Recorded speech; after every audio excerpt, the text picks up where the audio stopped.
আর বন্ধুরা, তোমরা সবাই কেমন আছো? আশা করি তোমরা সবাই ভালো আছো। ঝুম্পা ফ্যামিলি ব্লগে তোমাদের সবাইকে স্বাগত জানাই। সকালবেলা এখন করছি টিফিন। বরের আর ছেলের টিফিন হয়ে গেছে, আমার টিফিন হয়নি। তাই জন্য আমি ওই যে ওটস আর দই দিয়ে মেখে নিয়েছি। এইটুখানি সকালের টিফিন আমার। এটা খাই সকালে, তারপর বেলার দিকে একটা ফল খাই।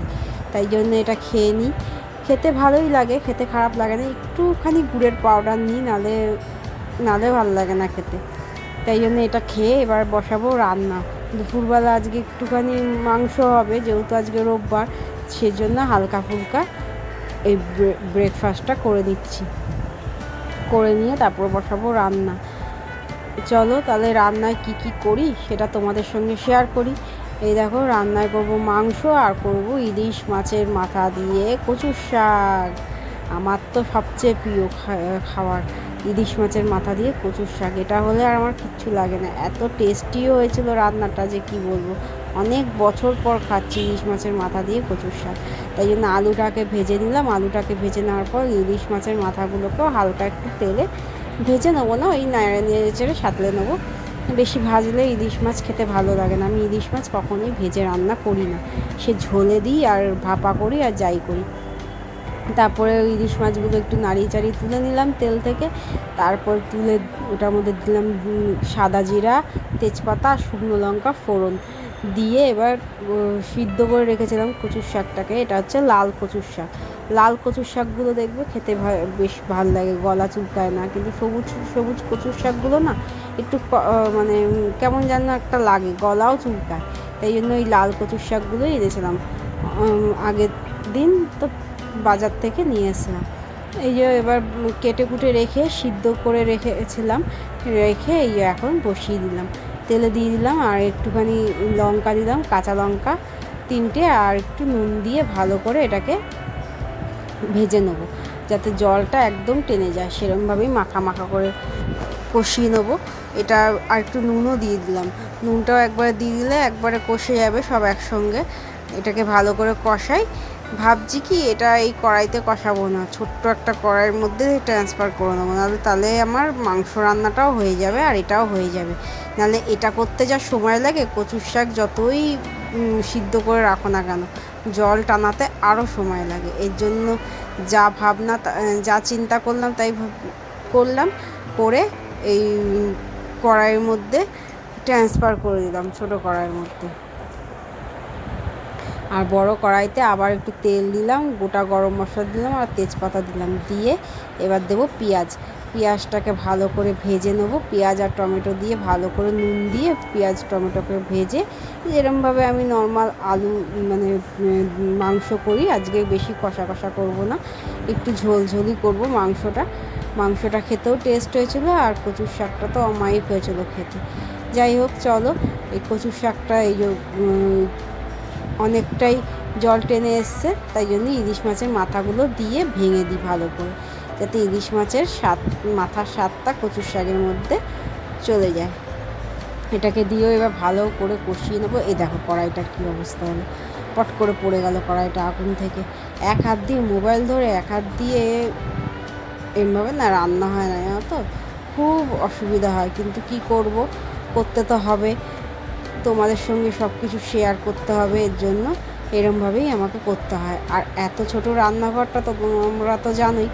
এর জন্য রান্নাঘরে যে একটা রিং লাইট রেখে আমি রান্না করব, তোমাদের সঙ্গে শেয়ার করব, সেটাও হয় না। এর জন্য আমার হাতে রেখেই সব কিছু করতে হয়।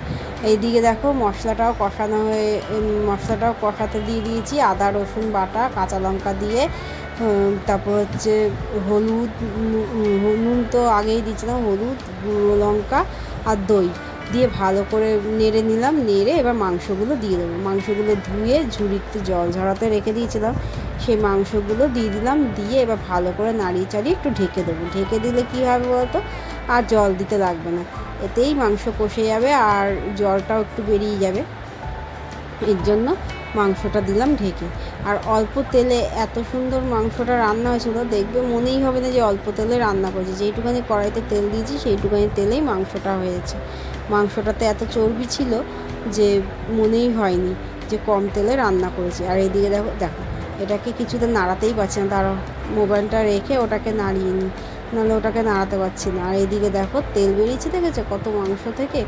আর মাংস কষানোটা কি ভালো লাগছে না, আমার তো এখনই আবার মুখে জল চলে আসছে। আর কি করব, রোববার ছাড়া মাংস খেতে ইচ্ছাও করে না।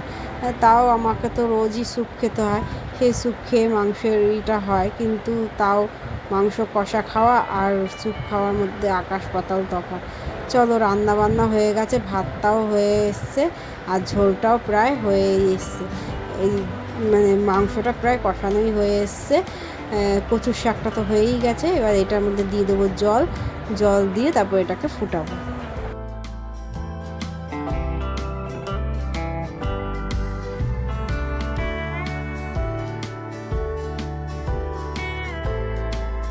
দেখো মাংস কষানো হয়ে গেছে, তার মধ্যে দিয়ে দিয়েছি জল। এইটুখানি জল দিয়েছি কেন, একটু ফুটবে, আলুগুলো সিদ্ধ হবে। আর এদিকে ভাত বসিয়ে দিয়েছি, ভাতটাও ফুটে আসবে, তারপরে গ্যাস ফ্যাস মুছবো, কেননা ঝোলটা বাড়িয়ে দিয়েছি।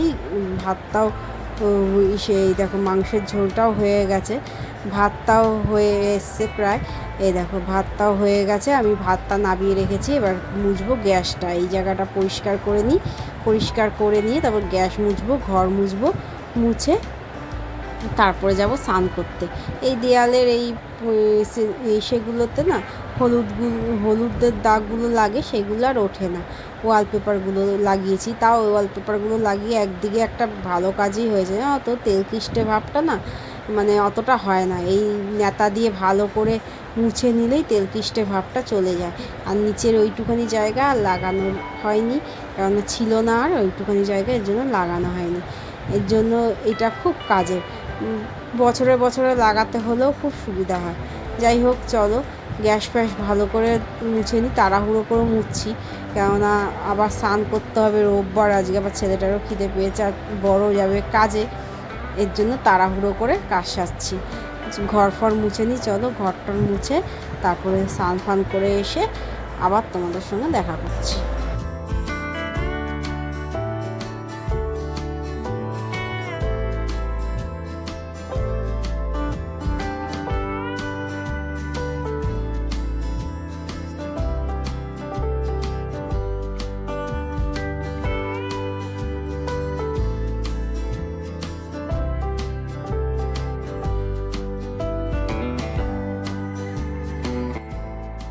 দেখো স্নান ফান করে চলে এসেছি, ছেলেটাকেও খেতে দিয়ে দিয়েছি।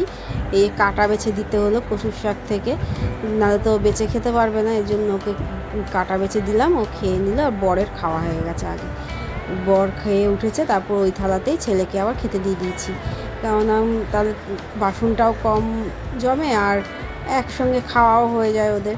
বর বেরাবে কাজে আর ওকে খেতে দিয়েছি, তারপরে আমিও খেয়ে নেব। আর এইদিকে তোমার দেখো না, মাংস দিচ্ছি, আবার এগুলোকে বলছি মাখ ভাতটা, তাই জন্য ও মাখতেও চায় না ভাতটা, বলে তুমি মেখে দাও। বলছি না, আমি মাখবো না, তুই মাখ, এই করছি। যাই হোক চলো, ওকে খেতে দিয়ে দিয়েছি, এবার বড় বেরাবে, বরকে বের করে তারপর আমি খাবো, নাহলে তো খেতে বসলে এখন আবার ও ডাকবে, গাড়িতে জল দিতে হয়, এসব করতে গিয়ে অনেকটা সময় নষ্ট হয়ে যায় খেতে বসলে, আর এই জিনিসগুলো হয় না। এই চারিদিকে ভাত ফেলে একাকার করেছে, একটু গুছিয়ে খেতে পারে না ছেলেটা, এত বড় হয়েছে, কত বড় থালা দিচ্ছি দেখো, তারপরও এরকমভাবে ভাত ফেলবে, এখনও ঠিক করে গুছিয়ে গাছিয়ে ভাত খেতে পারে না।